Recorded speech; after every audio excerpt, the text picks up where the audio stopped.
Okay, thank you so much for choosing KTN Farmers TV. As always, this is Agri Talk, and this is where we bring you key experts in the industry who bring us more information on how you can be able to take your farming venture on another level. And today we're going to be talking about poultry farming, and as we know, it's a very common practice. It's either someone is doing it for commercial purpose, or others are just doing it for the daily nutrition requirement in a home. And we are happy to be graced by Titus Waiguru, who works with Pembe Limited. Welcome to the show. Thank you very much, Susan. Yes, so just introduce yourself to us. Yes, my name is Titus Waiguru. I am a veterinarian, and as you have said, I work with that organization called Pembe Flour Mills. At Pembe, we manufacture animal feeds, and our mission is to manufacture the highest quality of animal feeds, so that we can meet the expectations of our farmers.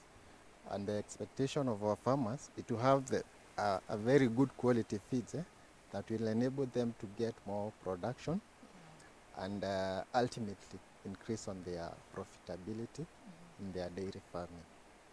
Yes. So like I mentioned earlier, poultry it's a very common practice in our country, and I think even globally. Yes. I think chickens are not very hard to rear, but of course we've had a lot of farmers also coming out with so many challenges. Yeah. So we want to start with the first things first. When somebody is thinking about poultry farming as a business venture, what are the first things they need to look at? Yes, as you rightly put it, poultry is becoming a central part of our nutrition, especially with the growing population. So poultry farming has been growing to meet the demands in the society. And as farmers get into this venture, there are several factors that we will need to consider when they are raising their poultry. And of course, the first factor is the animal itself. The poultry itself, they have to ensure that they get the correct breed. Here in Kenya, we are lucky, we are able to get very good breeds for both for broilers and layers, and now the crossbreeds, which are popularly known as the improved Kienyeji. We are lucky to have the very good breeds like Isa Brown, Loman. That's for layers. For broilers, we have cobs and the rest, and now the different breeds of improved Kienyeji. So the farmer must start with a very good breed for the purpose that is intending to raise the chicken for. After now we have a good breed of chicken, we need now to have proper before we even go to the next step, once the farmer now decide on the breed, what are the determining factors of the breed beside the production goal? Is where they live, the environment, a factor to consider? Yeah, it's very important to source the breed from a reputable company. We have very good companies that are in breeding business and the hatchery business. So it's important to get the chicks from a reliable source.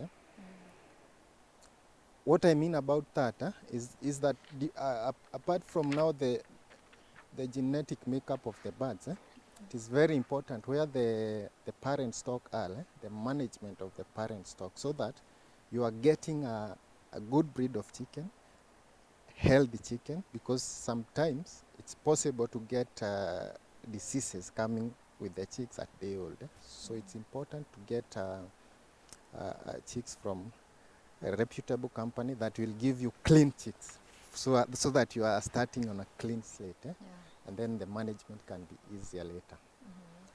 Now once we get the good breed of chicks, there's also the aspect now of management. You need to provide this breed with a conducive environment for it to bring out its potential. So the farmer also have the task of providing the chicks with a good house, a properly constructed house, and we'll talk about about it in details. A good house, and now the equipments at the house. They And have just to ask a question on that, does this cut across both farmers, those who are focusing on broilers and those ones that are focusing on layers? Does the structure match? yeah, the structures are very important, whether you are raising broilers, layers, improved kienyeji, whether you are keeping cows, the structures affects the performance of your animals. Okay? Yeah, because the animal needs a conducive environment, as I've said. A house basically provides a shelter, protection against the extreme weather conditions. But again, the house must provide the animal with fresh air, circulation of fresh air, and protection against things like wild animals and even thieves. Yeah, so the housing is key when it comes to performance of our animals. Okay, so let's Yeah. talk about the breeding, because we still had cases who've gotten the chicks from reputable farms and they still have mortality rates. How should a good or an efficient brooding look like? All right. First of all, there are regulations for hatchery practices in the country, and there are procedures within the veterinary department to make sure that the chicks that are coming out of the hatchery are healthy and the management is okay. So once you get the chicks, the first step, uh, let's say the first 3 weeks, they undergo a process we call brooding, and that is basically provision of artificial source of heat, because initially the birds system for the system for regulating the body temperature is not developed. The feathers are not developed, so you have to provide them an external source of heat for the first like 3 weeks.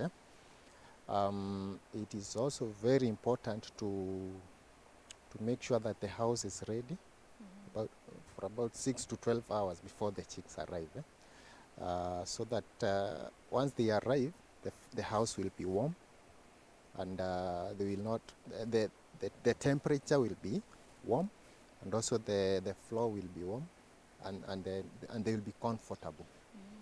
For how long are they supposed to be there? At the brooding stage? At the brooding stage takes about 3 to 4 weeks, and by that time the bird will have developed its feathers.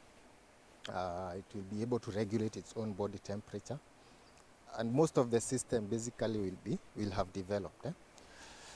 But it's also very important to train the chicks to eat as early as possible, to develop eating and drinking behaviors as early as possible. There should be no delay from the time the chicks hatches to the time it arrives at the brooder. That time should be minimized as much as possible. And once they reach the farm, we are supposed to provide them with clean water, so that they take water for about 3 hours, so that the digestive system can be lubricated, and then now we provide the feed.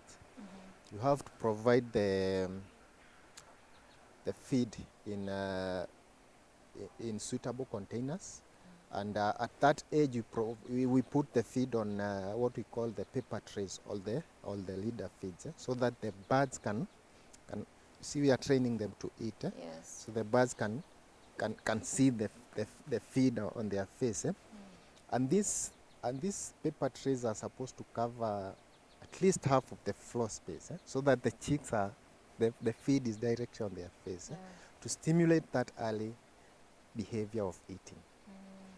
Our target here should be within 24 hours.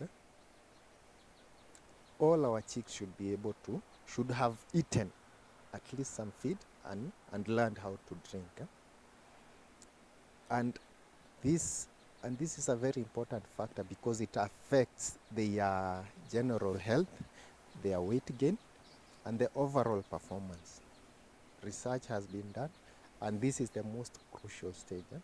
The ability of your chicks to eat and drink as early as possible. It is directly affects their performance even in the later stages, whether they are broilers or layers. So this is like the foundation, and things have to be done right. It affects the early feeding also assists in development of the digestive system, and as I've said, it will directly affect the chicks as it grows. So it's very important we start the chicks as early as possible. Okay. So Yeah. at that stage, what is the other maybe disease management practice that needs to be exercised? Yeah, the other very important thing before I go to that is the temperature regulation. We need to regulate temperatures very well, and as I said, we provide artificial source of heat. Yeah. We use the normal GCOS or the infrared bulbs, and one infrared bulb is able to supply heat for about 250 birds. So we are supposed to make sure that the birds are not feeling cold and they are not being overheated. So we control this temperature by using a thermometer and also by observing the chicks' behavior. So once you find that the chicks are huddling around the source of heat, you just know automatically they are feeling cold.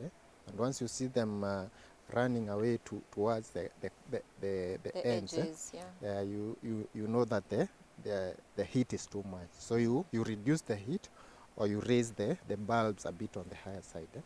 You should also monitor. It's recommended you have a thermometer so that you maintain a temperature of about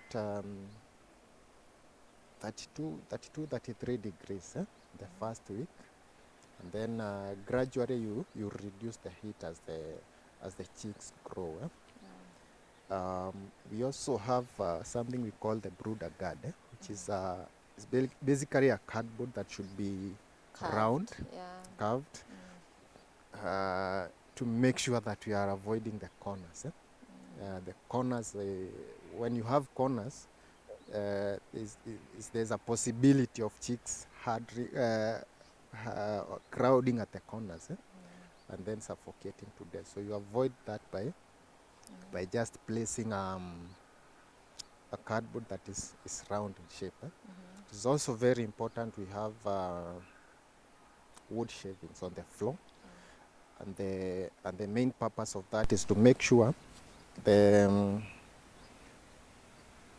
floor is insulated against the heat or cold, and also to absorb any moisture that could be on the floor of the house. We want to maintain our brooder as dry as possible, because wetness now is a source of a conducive environment for infections now to multiply. Okay, we're going to be talking about the other stages of the poultry, but we're going to be taking a short commercial break. Don't go too far. All right. We're going to be back in a short while.